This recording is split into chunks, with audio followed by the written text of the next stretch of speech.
भारत की गरीबी हजारों साल की है। हम लोग आपस में चर्चा करते हैं कई बार, जाने अनजाने हम ये कह देते हैं, अरे भारत तो हमेशा से गरीब है। मैं भारत के दो लोगों का नाम लेके कहूंगा। एक व्यक्ति है इस देश में, उसका नाम है पी चिदंबरम। ये भारत में बहुत लंबे समय तक वित्त मंत्री रहा और इस व्यक्ति ने इंदौर नाम के शहर में मध्य प्रदेश में एक भाषण दिया था और मैं उस दिन वहां था। उस भाषण में सामने बैठा था मैं और चिदंबरम मंच से बोल रहा था। कार्यक्रम क्या था? नई दुनिया नाम का एक अखबार निकलता है इंदौर से। नई दुनिया अखबार ने एक किताब प्रकाशित की थी, पुस्तक का प्रकाशन किया था।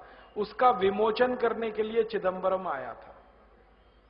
तो भाषण दिया उसने, और क्या भाषण दिया! भारत हजारों साल से गरीब देश रहा है। यहीं से भाषण शुरू किया, अंग्रेजी में। अच्छा था कि वो अंग्रेजी में बोल रहा था, ज्यादा लोग समझ नहीं रहे थे। हां, उसने शुरू किया, भारत हजारों साल से गरीब देश रहा, भारत हजारों साल से मुफलिसी का शिकार रहा। ऐसे ऐसे उसने कहना शुरू किया। फिर बीच में कहने लगा, ये तो भला हो अंग्रेजों का जो वो भारत में आए और उन्होंने भारत को थोड़ा बेहतर बना दिया, वरना हम तो अंधेरे में डूबे हुए थे। हमको तो कोई ज्ञान नहीं था, कोई प्रकाश नहीं था। इस देश में तो भयंकर गरीबी ही गरीबी थी। और ये जब वो भाषण दे रहा था तो बार बार पंडित नेहरू को कोट कर रहा था। पंडित नेहरू ने ऐसा कहा, पंडित नेहरू ने वैसा कहा, पंडित नेहरू ने ये कह दिया, उन्होंने वो कह दिया। वो भाषण जैसे ही पूरा हुआ, मुझसे बर्दाश्त नहीं हुआ। हाँ, मैं इधर उधर देख रहा था, किसी के मन में कोई तकलीफ नहीं। मैंने कहा मैं तो पूछने वाला हूं इस चिदंबरम से। तो मैंने कहा कि अगर भारत हजारों साल से गरीब था, मैंने सीधे कहा उसको, तो अंग्रेज यहां 250 साल झक मारने के लिए क्यों आए? हजारों साल से गरीब देश, गरीबों के यहां कोई 250 साल रहता है आके? गरीबों के तो कोई दर्शन करने नहीं जाता। 250 साल रहना तो कोई सामान्य बात है। 250 साल में 50 पीढ़ियां जवान होकर मर गई अंग्रेजों की, यहां क्यों रहे वो? और भारत अगर हजारों साल से गरीब था तो पुर्तगाली 450 साल झक क्यों मार रहे थे इस देश में? क्यों आए 450 साल पुर्तगाली अपना देश छोड़कर? 1492 में वास्को डी गामा घुस गया इस देश में और निकला नहीं, फिर अंत तक मार मार के निकालना पड़ा गोवा से पुर्तगालियों को। तो 450 पुर्तगाली, 450 साल पुर्तगाली क्यों आए?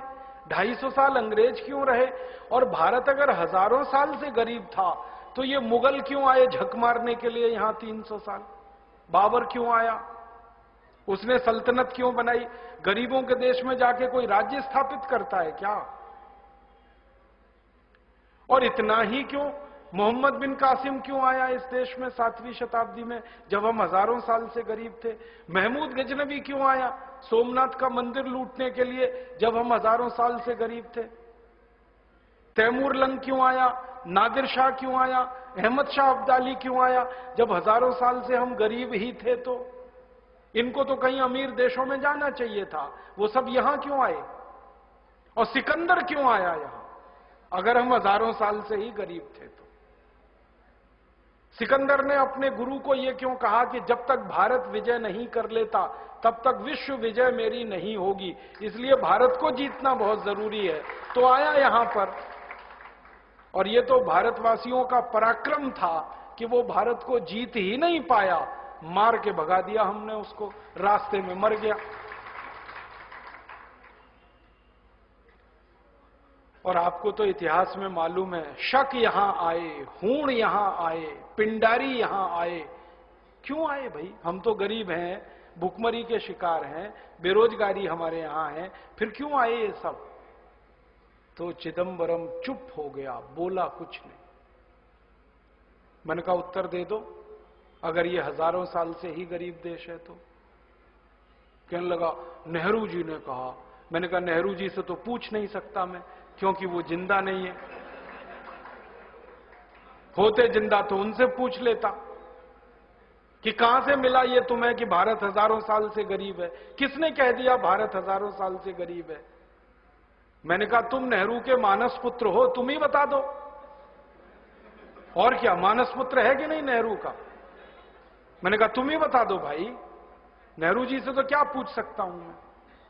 तो फिर चुप हो गया। ये तो एक बात हुई। ऐसी एक घटना घटित हुई, मनमोहन सिंह जब भारत के वित्त मंत्री बने और थोड़े दिन बाद फिर प्रधानमंत्री बन गए। पहली बार जब ये प्रधानमंत्री बने तो ऑक्सफोर्ड गए थे। अटल जी के बाद इन्हीं का नंबर आया ना, तो ये गए ऑक्सफोर्ड। वहां पर एक सम्मान समारोह हुआ डॉक्टर मनमोहन सिंह का, उसमें इनको डी लिट की उपाधि दी गई। तो सम्मान समारोह में इन्होंने एक भाषण दिया 40 मिनट, वो रिकॉर्डेड है हमारे पास। उसमें उन्होंने यही गाना गाया, भारत हजारों साल से गरीब देश है। ये तो अंग्रेज थे जो भारत में आए और उन्होंने भारत को थोड़ा सभ्य बनाया। हम अंग्रेजों के बहुत आभारी हैं जिन्होंने आकर भारत को तकनीकी सिखाई। हम अंग्रेजों के बहुत आभारी हैं जिन्होंने भारत में विज्ञान लाया।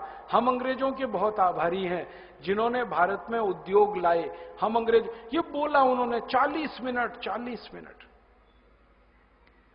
अगले दिन ये भाषण इंग्लैंड के अखबारों में छपा, तो कई अखबारों ने टिप्पणी लगाई, हेडिंग लगाया कि लगता है भारत अभी भी अंग्रेजों की गुलामी में ही है, क्योंकि भारत का प्रधानमंत्री जो गान गा रहा है यहां आकर, वो एक स्वतंत्र देश के स्वाभिमानी प्रधानमंत्री का गाना नहीं है। ये तो गुलाम देश के गुलाम प्रधानमंत्री का गाना है। और मैंने ये दो नाम इसलिए लिए कि दोनों जिंदा हैं ये। हाँ, दोनों जिंदा। और इनके साथ मेरे दिल की तमन्ना है कि एक बार इनको मंच पे बिठाओ दोनों को, और मैं इनसे शास्त्रार्थ करना चाहता हूं भारत के बारे में। और मैं उनको वो प्रमाण देना चाहता हूं, वो दस्तावेज सौंपना चाहता हूं जो भारत की कहानी कुछ और कहते हैं।